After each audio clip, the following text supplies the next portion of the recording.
하나님의 말씀은 에스겔 33장 10절에서 20절의 말씀입니다. 그런즉 인자야, 너는 이스라엘 족속에게 이르기를 너희가 말하여 이르되 우리의 허물과 죄가 이미 우리에게 있어 우리로 그 가운데에서 쇠퇴하게 하니 어찌 능히 살리요 하거니와 너는 그들에게 말하라. 주 여호와의 말씀이니라. 나의 삶을 두고 맹세하노니 나는 악인이 죽는 것을 기뻐하지 아니하고 악인이 그의 길에서 돌이켜 떠나 사는 것을 기뻐하노라. 이스라엘 족속아, 돌이키고 돌이키라. 너희 악한 길에서 떠나라. 어찌 죽고자 하느냐 하셨다 하라. 인자야, 너는 내 민족에게 이르기를 의인이 범죄하는 날에는 그 공의가 구원하지 못할 것이요 악인이 돌이켜 그 악에서 떠나는 날에는 그 악이 그를 엎드러뜨리지 못할 것인즉 의인이 범죄하는 날에는 그 의로 말미암아 살지 못하리라. 가령 내가 의인에게 말하기를 너는 살리라 하였다 하자 그가 그 공의를 스스로 믿고 죄악을 행하면 그 모든 의로운 행위가 하나도 기억되지 아니하리니 그가 그 지은 죄악으로 말미암아 곧 그 안에서 죽으리라. 가령 내가 악인에게 말하기를 너는 죽으리라 하였다 하자 그가 돌이켜 자기의 죄에서 떠나서 정의와 공의로 행하여 저당물을 도로 주며 강탈한 물건을 돌려보내고 생명의 율례를 지켜 행하여 죄악을 범하지 아니하면 그가 반드시 살고 죽지 아니할지라. 그가 본래 범한 모든 죄가 기억되지 아니하리니 그가 반드시 살리라. 이는 정의와 공의를 행하였음이라 하라. 그래도 내 민족은 말하기를 주의 길이 바르지 아니하다 하는도다. 그러나 실상은 그들의 길이 바르지 아니하니라.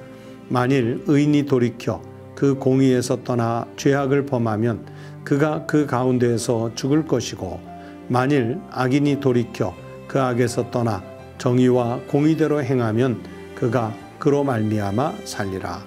그러나 너희가 이르기를 주의 길이 바르지 아니하다 하는도다.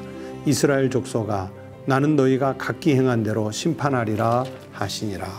오늘 우리에게 주신 하나님의 말씀입니다. 성도 여러분, 오늘도 하나님께서 우리를 밤새 지켜주시고 새 아침을 주셨습니다. 하나님이 주신 은혜의 날입니다. 평안하시고 건강한 한 날이 되시기를 주의 이름으로 축복합니다. 에스겔 33장 앞에 1절부터 9절 말씀은 읽지는 않았지만 이 1절부터 9절에 보시면 하나님이 에스겔 선지자를 파수꾼의 사명을 맡기시는 내용의 말씀입니다.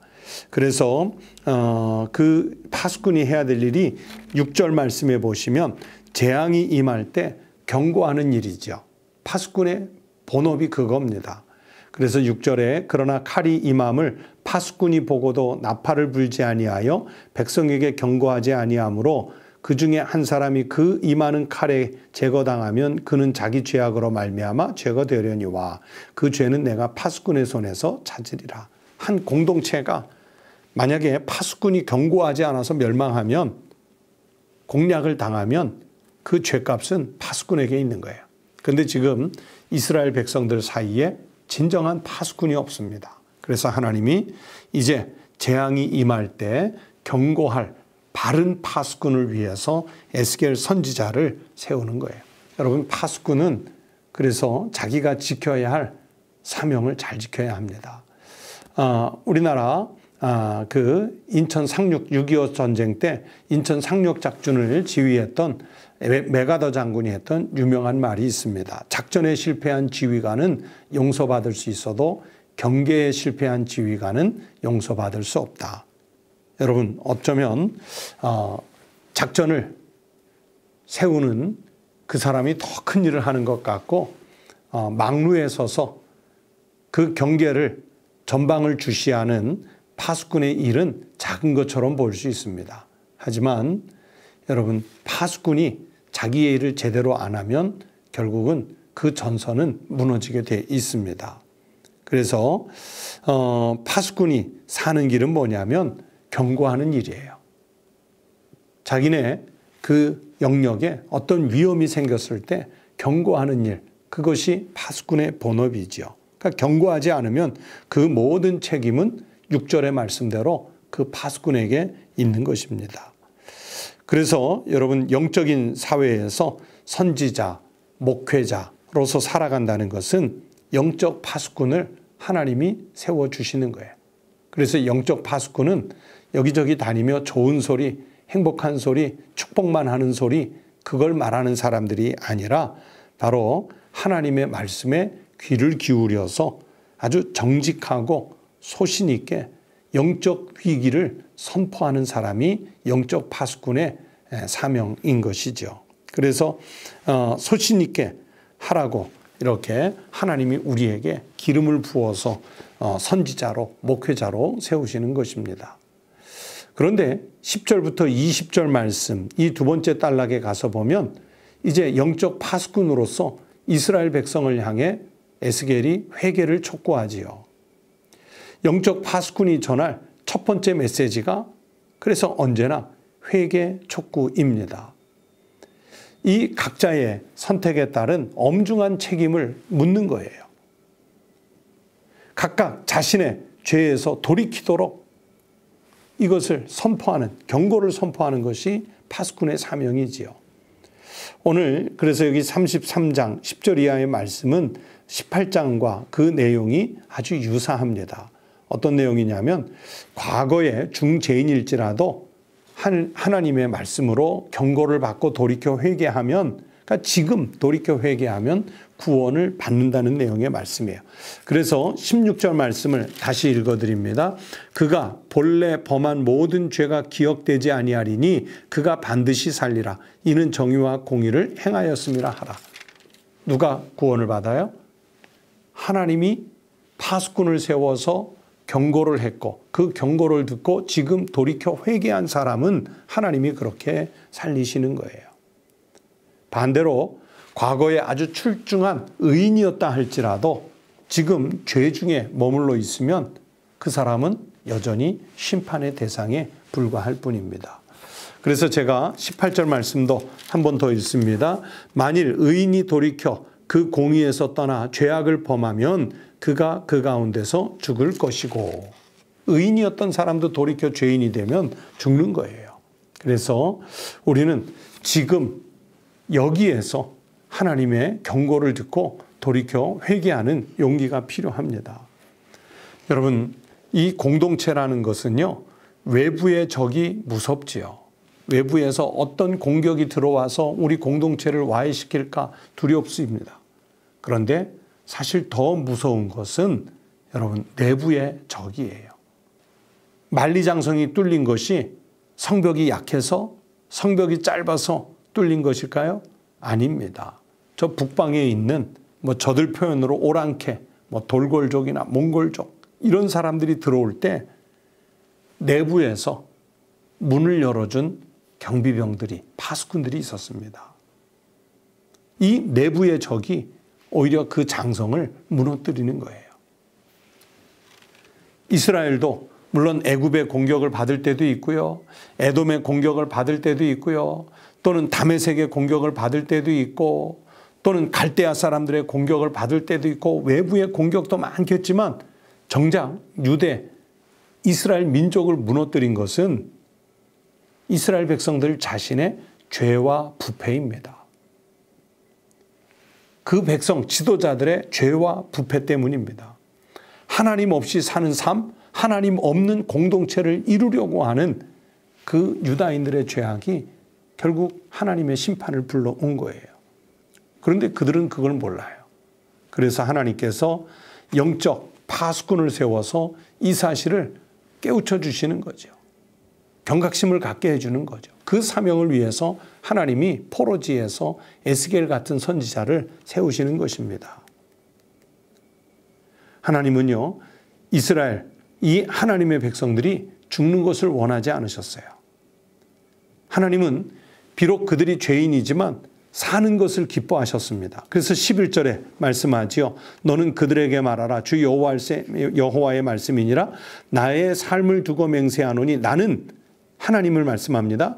악인이 죽는 것을 기뻐하지 아니하고 악인이 그 길에서 돌이켜 떠나 사는 것을 기뻐하노라. 이스라엘 족속아 돌이키고 돌이키라. 너희 악한 길에서 떠나라. 어찌 죽고자 하느냐 하셨다 하라.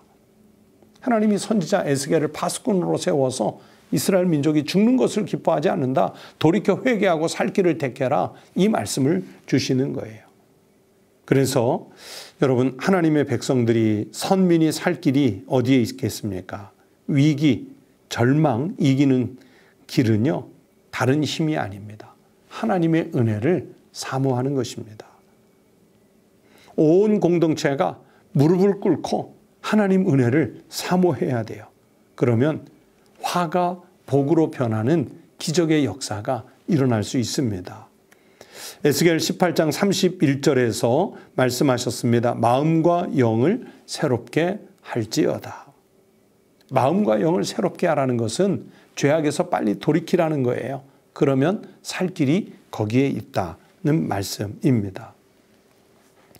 또 하나님께서 살리실 때 여러분, 하나님은 그 백성들의 지난 실수와 허물을 무조건 정죄하지 않으십니다. 죄의 무게를 달아서 너의 죄가 이만큼 무거우니까, 너의 죄가 이만큼 가벼우니까 너는 가벼운 죄를 받아라, 너는 무거우니까 무거운 죄를 받아라, 그렇게 무조건 정죄하시는, 죄를 계량화하시는 하나님이 아니세요. 우리 하나님은 긍휼이 풍성하시기 때문에 회개하면 용납하실 준비를 늘 하고 계시는 분입니다. 이사야 55장 7절에서 말씀합니다. 악인은 그의 길을, 불의한 자는 그의 생각을 버리고 여호와께로 돌아오라. 그리하면 그가 긍휼히 여기시리라. 우리 하나님께로 돌아오라. 그가 너그럽게 용서하시리라. 그렇게 우리 하나님은 돌아오면 긍휼히 여기시고, 돌아오면 너그럽게 용서하시는 하나님이신 줄로 믿습니다. 돌아오는 성도들 되시기 바랍니다. 반대로 하나님의 절대 권위를 끝까지 부정하면, 회개하는 것을 거부하면 어떻게 될까요? 그 교만한 인생은 준엄한 심판을 받겠지요. 형벌을 받겠지요. 누가복음 13장 3절에서도 예수님께서 말씀하셨습니다. 너희도 만일 회개하지 아니하면 다 이와 같이 망하리라. 회개하지 아니하면 망하는 거예요. 준엄한 심판을 받는 것입니다. 그러나 앞에 말씀드린 대로 우리의 지난 실수와 허물을 정죄하지 않는 하나님이시기 때문에 우리가 진심으로 회개하고 그리고 하나님의 용서를 구하면 바로 우리의 영혼이 사는 길이 여기에 있는 줄로 믿습니다. 우리 하나님의 백성들에게 성경의 말씀을 통하여 파수꾼의 경고가 들려오고, 목회자들의 설교를 통하여 파수꾼의 경고가 들려옵니다. 오늘날 우리가 살고 있는 이 시대가 얼마나 위중한 위기의 시대인지 여러분, 영적 영안을 열어서, 귀를 열어서, 가슴을 열어서 그 경고를 받으시기 바랍니다. 그리고 빨리 하나님 앞에 돌아와 긍휼이 풍성하시고 너그럽기가 끝이 없으신 하나님의 은혜를 누리는 우리 믿음의 성도들이 되시기를 바랍니다. 다 함께 기도하겠습니다. 하나님 아버지, 감사합니다. 우리가 하나님의 백성다운 삶을 살아내지 못했음에도 불구하고 하나님은 긍휼이 풍성하시고 하나님은 너그럽기가 한이 없으시기에 우리를 받아주시고 구원해 주시고 영원한 생명을 내려주신 줄로 믿습니다. 우리가 때때로 하나님 백성답게 살지 못할지라도 하나님 말씀으로 우리를 깨우쳐서 우리가 항상 하나님께로 속히 돌아와 하나님의 백성다운 삶을 살며 하나님께 영광을 올려드리는 거룩한 주의 종들이 되게 하여 주시옵소서. 아버지 하나님, 목회자들만 영적 파수꾼이 아니라 우리 성도들 한 사람 한 사람이 가정의 영적 파수꾼이요, 일터의 영적 파수꾼이요, 우리가 살고 있는 이 나라와 민족 속에서, 이 시대 속에서 영적 파수꾼의 사명을 감당케 하여 주시옵소서. 우리 청북교회가 이곳에 있으므로 지역이 살고 시대가 살고, 한국교회가 지금 존재함으로 이 지역들이 살고 이 시대가 살고 본 세계가 살고 우리 하나님의 백성들이 살아나는 역사가 있게 하여 주시옵소서. 하나님, 오늘도 하루의 일과를 주시니 감사합니다. 하나님께는 영광을 올려드리고 이 땅에서는 주님으로부터 받은 우리의 사명을 잘 감당하는 복된 날이 되게 해 주시옵소서. 거룩하신 우리 주님 예수 그리스도의 이름으로 기도드리옵나이다. 아멘. 오늘 금요일 아침 함께 기도하실 제목을 나누겠습니다. 오늘 성경 말씀을 생각하시면서 첫 번째 기도를 드리겠습니다. 하나님의 백성답게 살지 못했던 우리의 죄악을 감추지 말고 회개하는 기도를 드리십시다. 두 번째는 교회를 통해서 우리가 주님으로부터 받은 직분이 있습니다. 은사가 있습니다. 사명들이 있습니다. 여러분, 우리가 이런 것, 작은 것 하나 놓치지 않고 충성되이 잘 감당할 수 있도록, 헌신해서 감당할 수 있도록 우리에게 힘을 주시라고, 환경을 만들어 주시라고 위해서 기도하시겠습니다. 끝으로 세 번째는 우리 성도님들의 가정을 위해서 기도하십시오. 가정과 가족들이 소망하는 아주 간절한 기도의 제목들이 있지 않습니까? 하나님 보시기에 불편한 기도 제목들이 아니라 하나님 뜻에 합당한 기도의 제목들을 내놓고 아뢰셔서 주님이 다 그 소망 들어주시고 응답해 주시기를 위해서 기도하십시다. 다 함께 기도드리겠습니다.